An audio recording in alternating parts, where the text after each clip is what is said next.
All right. This week we have on video Skype. They are out on the road. We've got City of the Week. They are out of Minneapolis or the Twin Cities, the land of 1,000 lakes, our neighbor up north.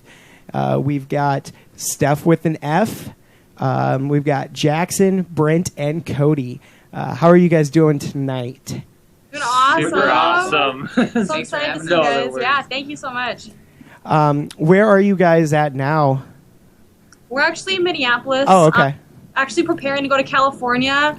Because NAMM is this weekend, and we're playing on EMG TV, which is super exciting. They're one of our brand new sponsors, and we got invited to come play for their little EMG TV thing. Okay.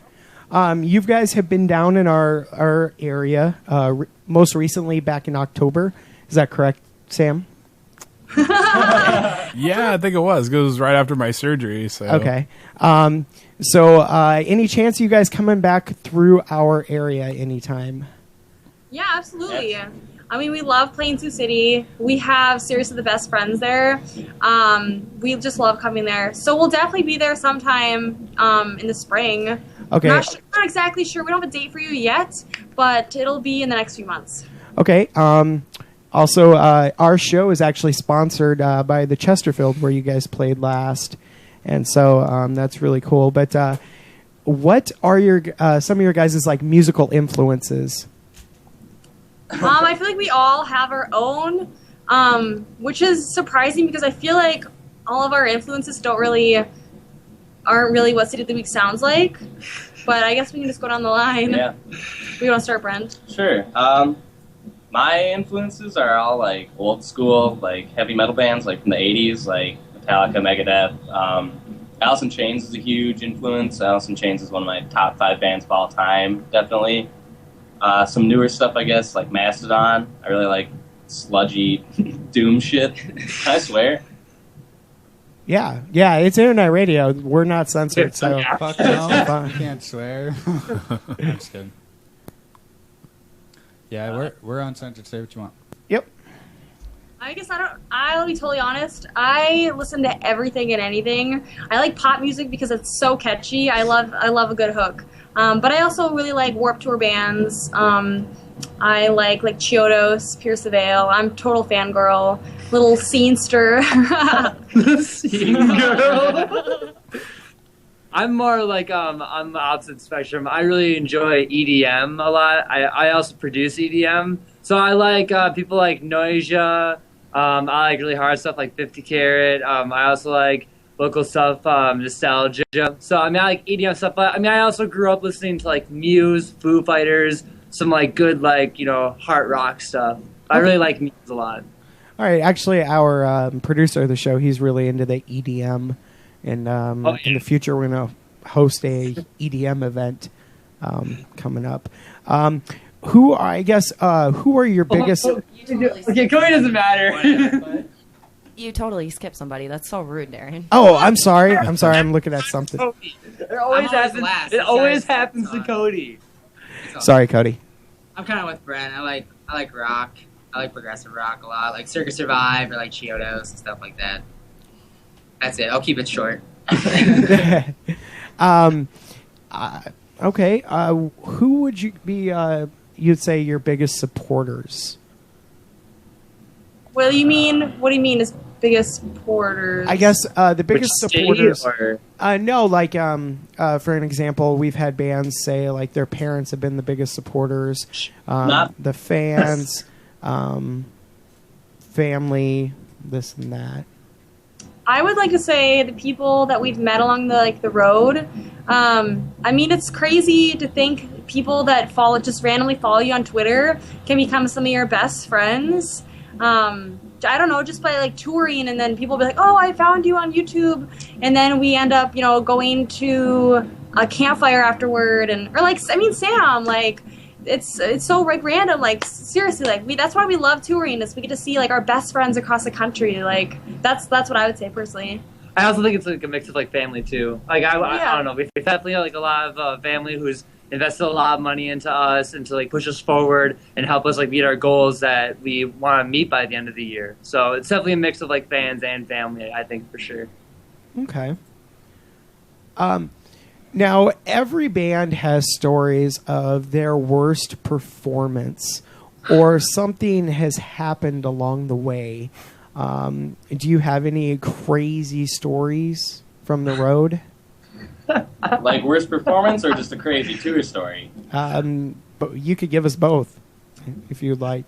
I'm pretty sure I've broken both strings on both guitars that I brought on stage and had to borrow someone else's guitar that night. I don't know where it was, but I'm almost confident it's happened to me before. I've heard a story about playing a gig and having half the allotted set time, and then the bassist did scatting for the next 30 minutes, or you wouldn't get paid. Oh yeah, that was okay. That was before Brent was in the band. Yes, it was our first tour ever. We were playing Louisville, Kentucky, and it was the tour where we had just fired our bassist and we had our guitarist just dropped a week before the tour. So we literally pulled this one kid none of us knew to play guitar and one of our friends to play bass, and so we just really quick taught them 6 songs. So we had this 25-minute set, and the whole tour was just so. We were so unprepared. We had no idea what we were doing. And this one show at Louisville, we played our 25-minute set, and I just walked off the stage to go because we were done. And the promoter's like, where are you going? And I was like, we're done. He's like, no, you got 35 more minutes or you don't get paid. And I was like, what? He's like, yeah, 35 more minutes. And I'm like, we don't have anything. He's like, well, get back on that stage and figure it out.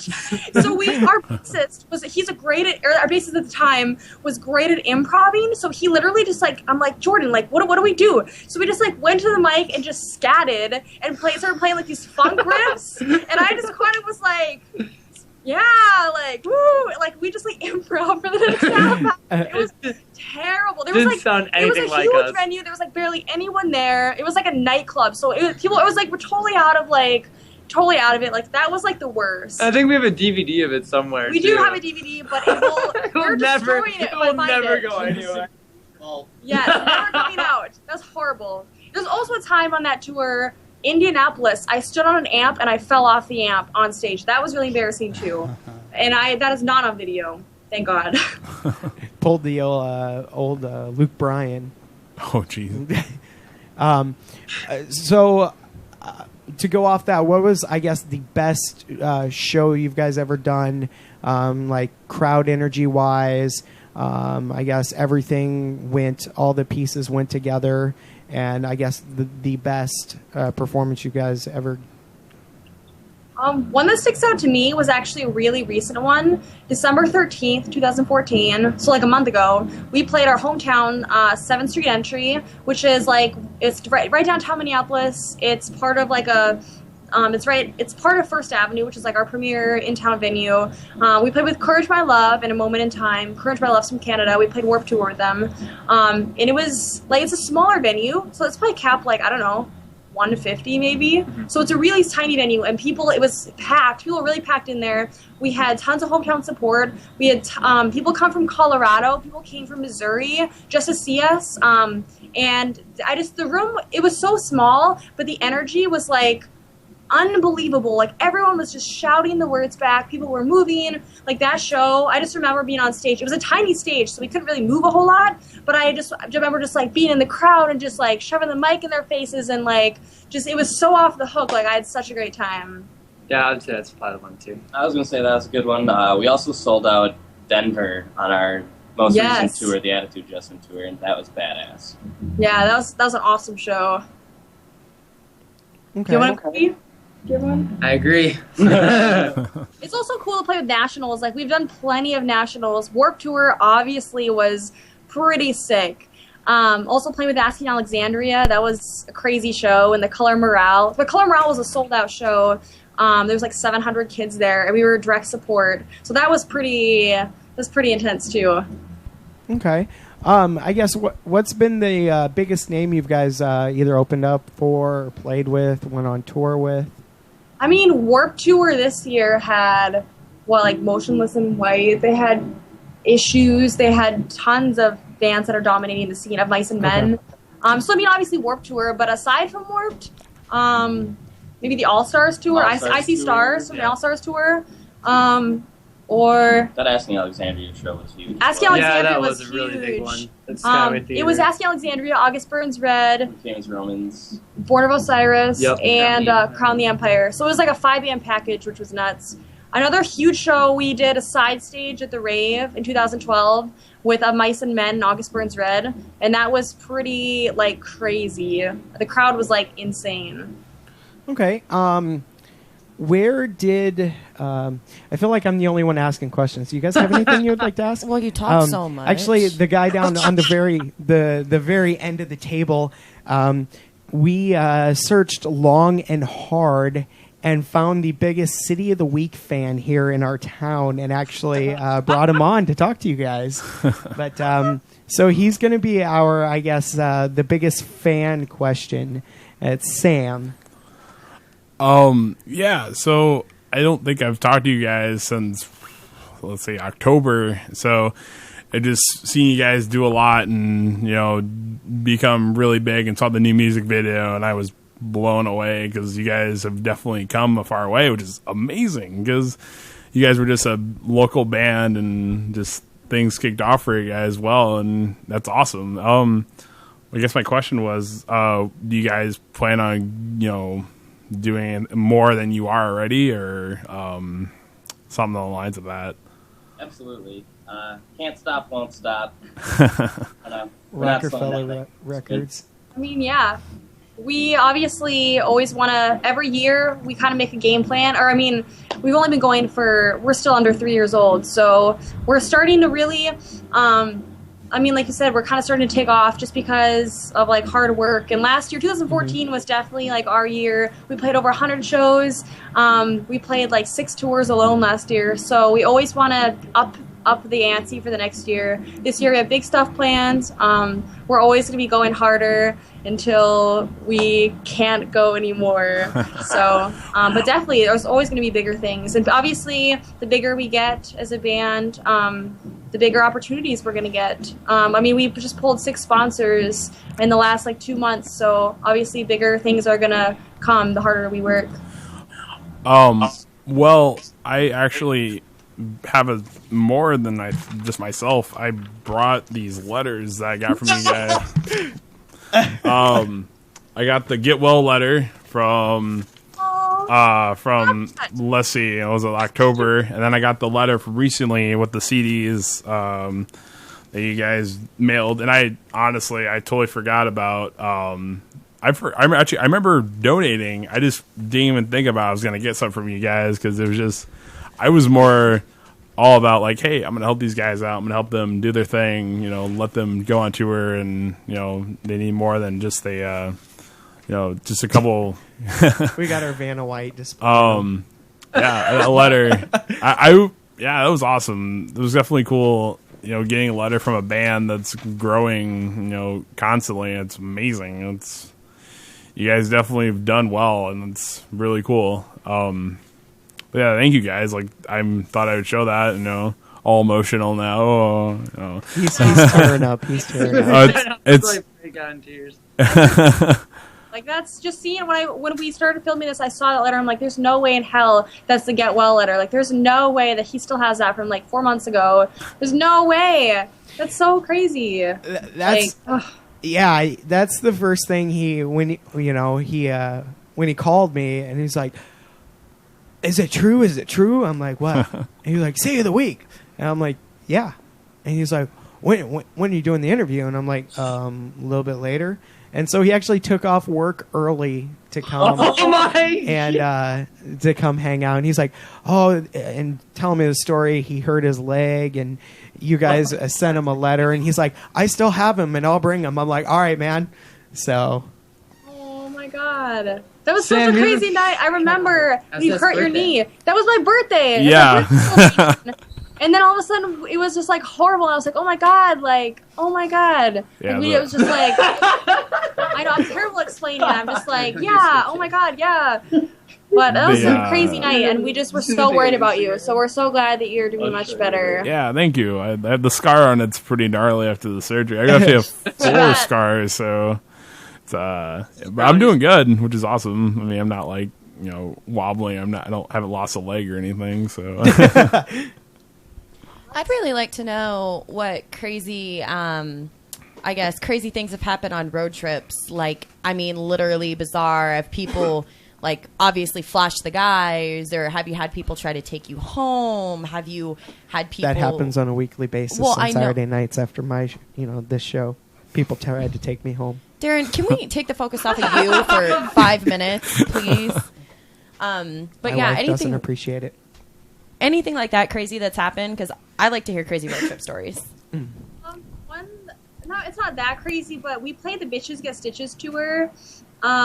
It was the first tour we did in 2014. We did it with Gabriel and the Apocalypse, and a huge selling point that we did was titty tape, like X's over our nipples. Like, we had on the flyer. Some of the venues made us edit the flyer because they were, like, so appalled by it. Because it was a Midwest tour. People, I guess, are like, oh my god, nudity. And a guy in, where was that? Sioux Falls, I want to say, in South Dakota. He, like, he was, like, older. He was, like, an 80s rocker, and he was so into it. He, like, found duct tape and, like, put X's over his nipples and was like... And took his shirt off, just walking around. And, like, the whole set, he's just, like, in front of the stage, like, flashed his titties, like, woo! That was pretty cool. Did he get stitches? You were talking about people flashing the guys. That hasn't happened yet, so anyone listening, feel free. What? I have made signs when we're driving down the road. Let's hope that the guy who obviously was bouncing up and down and put tape over his nipples was hopefully in good shape and he wasn't gross. There's actually a picture of him, I believe, on the Facebook page I saw earlier. There is a picture of him. Yep. He's the man. Like, what's up, bro? Fan right there. Does anyone else have? I feel like there's tons of crazy There's that stories. one. I can't remember what city we were in. There's one girl who made a dress out of caution tape. Yes, we were in. I was like, that was Raleigh, North Carolina, and there was this girl that showed up. What was her name? Chanel. Chanel. It was like Chanel. Like, wasn't it like Chanel? Like I think it's Chanel. And she showed up, literally dressed in caution tape, like a caution tape skirt. Her it was like she had a whole outfit. Like of caution tape, and she's like, "You guys inspired me," and like her outfit was literally made of caution tape. She saw one of our flyers, like just like hanging around. She's like, "I saw your flyer, and you just look so pretty, and I saw caution tape, and I was inspired, so I made this dress." I can't say I've ever used caution tape, but I have used Saran wrap to make a dress for Halloween parties. So. She saw the photo of us. Obviously, our first album, we're naked and we're covered in caution tape, and it was. She was like, "Oh, I just got this idea," and that's so crazy. Like, crazy story. Like, I don't know. If we're talking crazy stories, we cannot leave out Las Vegas. Yeah. We were in Vegas on the Attitude Adjustment tour, and I don't know if you know this about Vegas, but they have no open container laws. You can walk around with Our buddy Jordan told us about that because he just got back from Vegas about. I experienced that earlier this year in New Orleans, and that's a great law, Yeah, that is that should be everywhere. So we were like, well, we're gonna do it right. We were like, let's just walk around the strip and drink all night. We got a room with Scarlet Canary at the Excalibur, so we were gonna stay right on the strip, and. I don't know. I don't remember a whole lot. I saw videos of the drummers of both bands taking a shot, and then they would headbutt each other, and then take another shot. Marcus passed out in an elevator. Yeah. I watched the sunrise, sitting. I don't even know where I was, drinking a beer at 7 in the morning, doing the walk of shame. There were people jogging early in the morning, and I was like, I haven't stopped drinking yet. It made me feel really bad about myself. I saw one guy walking against traffic, and he was just saying, "Fuck the world, we're all going to hell." And I don't know if he was methed out or what, but that was my Las Vegas experience. I've never been to Vegas, but my New Orleans experience had me. They have these special fruity drinks called hand grenades, and apparently they're the hardest drink in all of New Orleans, and they're delicious. They taste like sour apple, and so I was just slamming both of those, and we were walking down the street going to this karaoke bar, which I was the star of the karaoke bar, so I'll get to that in a second. and there was like two guys on the street arguing, and there was like 8 or 9 cops, and the guy was running his mouth towards the cop, and I'm trashed. I lean in, I'm like, don't do it, bro, and he swung at the cop, and 3 cops tased him all at once, and I just walked away laughing. But Don't tase me, bro. yep. Tase me, bro. That's crazy. We've also played at a show like all sunburned. That was pretty terrible. Where does the name City of the Week come from? Actually, Box of cereal. Just kidding. Like, what the hell? Are you serious?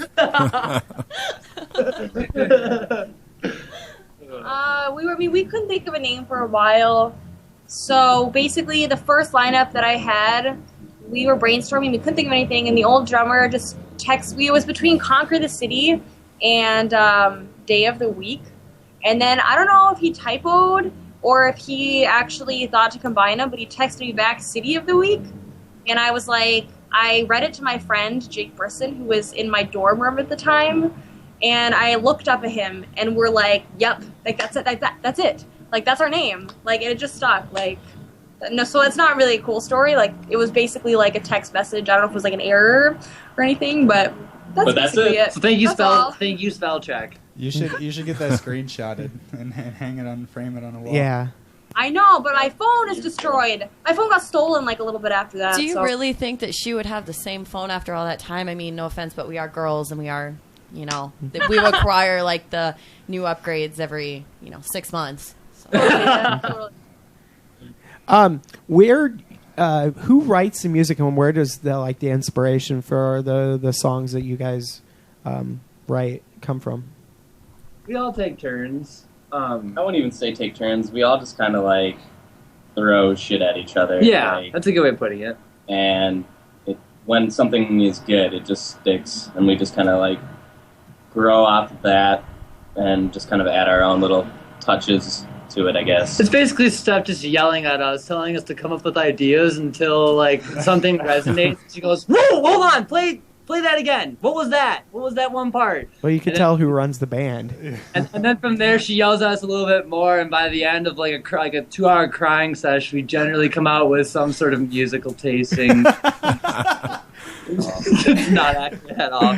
It's really excessive. No, but really, she does. She helps out, and she does. She picks out things that we play out. We all come with things, or we'll think of things on the spot, and we'll just envelop it from there. Each song kind of goes in different directions. We feel things out based upon the time we wrote it, and we try to think what the song could be, while also trying to let it create itself too. Yeah. You guys said that you were some of your best friends were in Sioux City. Are you talking about local music artists or local bands that you're really good friends with that you've played with down here, or what do you mean? Yeah, we're really good friends with Left Astray. And Okay. Dusty Ferris has done so much work for us. Mm-hmm. I don't know if you're listening, Dusty, but seriously, huge shout out to you. I mean, when we come through there, he books there's 4 cities around there that he helps out with, that he, makes sure that we get taken care of. He provides us a place to stay, food. He deals with the venues for us, or has introduced us so we can continue to play. It's South Dakota, Sioux City, Algona. There's one more, but they all kind of run together. Yeah, Dusty was on our show. Yep, we had Dusty on a while back. Him and Alex, they came on, and Nice. so we had them on. And actually, Dusty was the one that told me to get in contact with you guys. And then last week, Sam had mentioned something about it, but I never said anything back to him that we were planning an interview with you guys. Yeah, so I can tell you, it's been the highlight of his week. I can tell you, that's what we heard about on the radio show. Yep. We're having City of the Week on Wednesday. I'm like, okay. I mean, he's just like, I'm super pumped. I'm like, I'm going to be pumped too. Give me Wednesday. Yeah, tonight I was I follow you guys on Spotify, and I was driving around jamming, and my 6-year-old was yelling at me because it wasn't Katy Perry or anything. So I don't think she appreciates, your guys' style of rock at 6. But anyway. She'll get there, yeah. Yeah.